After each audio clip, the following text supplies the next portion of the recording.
in this holy night of Jummah night, this holy month of the Ramadan. We are thanking our Lord Allah subhanahu wa ta'ala for blessing us, where there are hundreds and thousands and maybe millions, definitely millions, not maybe, of people, Muslims and non-Muslims, who are under suffering, oppression, torturement, while we are here in comfort. We are here having the peace to worship Allah as we like. And we are asking Allah subhanahu wa ta'ala to forgive us for not thanking Him enough and not remembering Him. All the worship is to make us to remember Allah, to make us to make a zikr of Allah.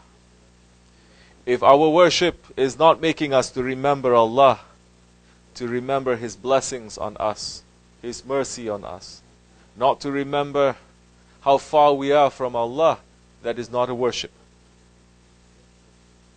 The zikr, it is the essence of worship.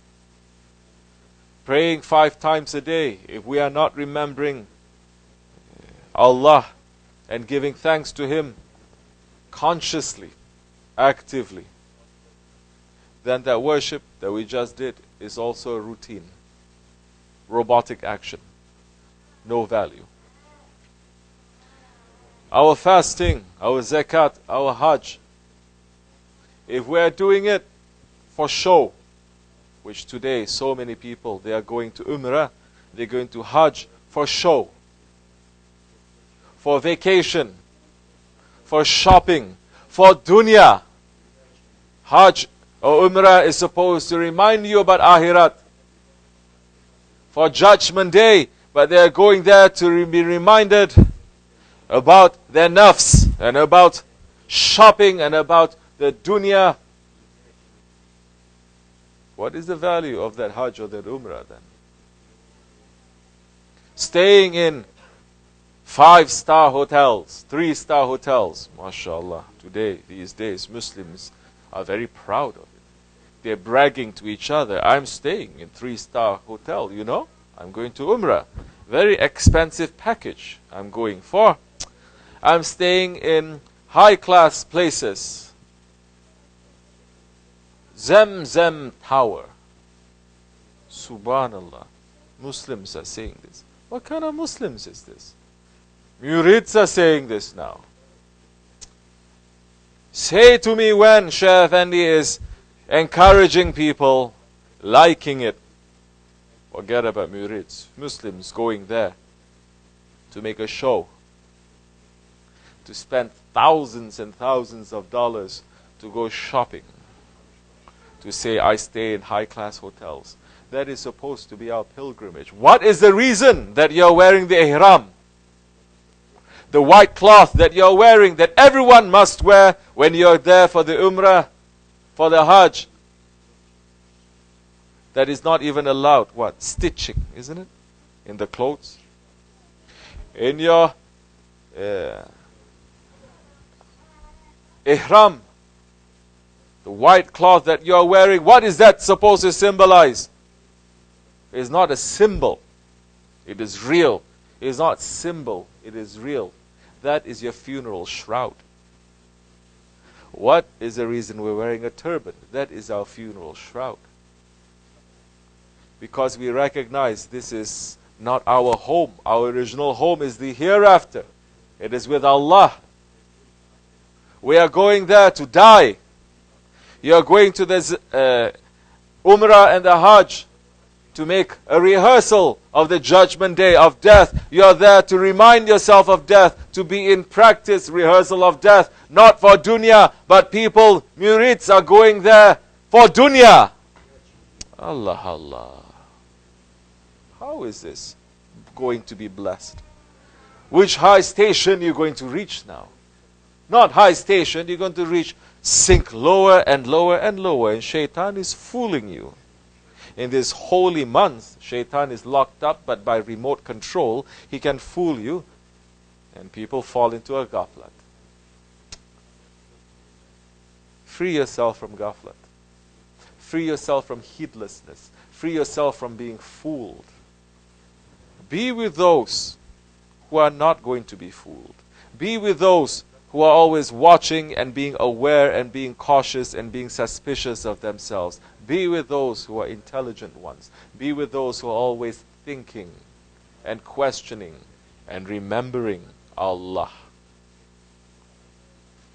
Once you start thinking you are independent and you're not with those, a jama'at that is going to remind you, once you think that you are making direct consultation with Prophet, with Grand Sheikh, with Sheikh Abdullah, with whoever it is, then that time is finished.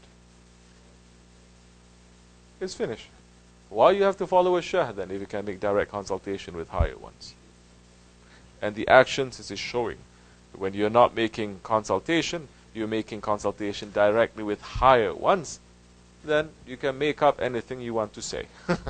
Usually it becomes like that. I've never met anyone who says, I've direct connection with Prophet or Sheikh Abdullah or Grand Sheikh directly. I'm talking about our Jamaat. I don't care about other Jamaats. They can have connection to Allah directly if they want.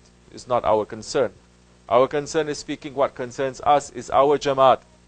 I've never met anyone who says, I've direct connection to Grand Sheikh, and when I close my eyes, I'm summoning him and he's coming. I'm having a vision, I'm having this and that, without consultation with Sheikh Effendi, and now he's gone without consultation with us. I've never met anyone who has that kind of idea that they're going on the straight way. They always deviate. Always. It is the ego. Ego never says, I like to be in a group, in a community, in a Jamaat. Ego never says that. Ego always says, I want to be alone. I want to be special. I want to be high one. I want to be when I come into a room, everyone stands up. I want to be that one where if I come and I want to sit down, everybody makes way. I want to be that one that if they are not giving me proper respect, I'm going to complain. I'm going to feel upset. I'm going to feel angry. Murids are saying that now. Subhanallah. Foolish one. Don't you know anything that happens in the dergah with you, it is coming from your Shaykh? If people are not giving you respect, understand you're not giving proper respect to Allah.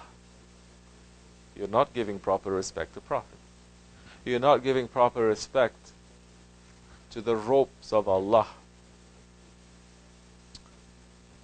His waris, his inheritors, those ones who are representing him, his Shaykh. That's it. You want more respect? In the first place, we are servants. We're not out there to say people must respect me. If you want, show respect. You are going to get it. For us, we are here to become servants to Allah. We want Allah's acceptance and His pleasure for us. That's enough. We want the Prophet to be pleased with us. That's enough. We want our Shaykh to be pleased with us. That's enough. If the whole world is not pleased with us, not giving us respect, who cares? Who cares? We are here for the whole world.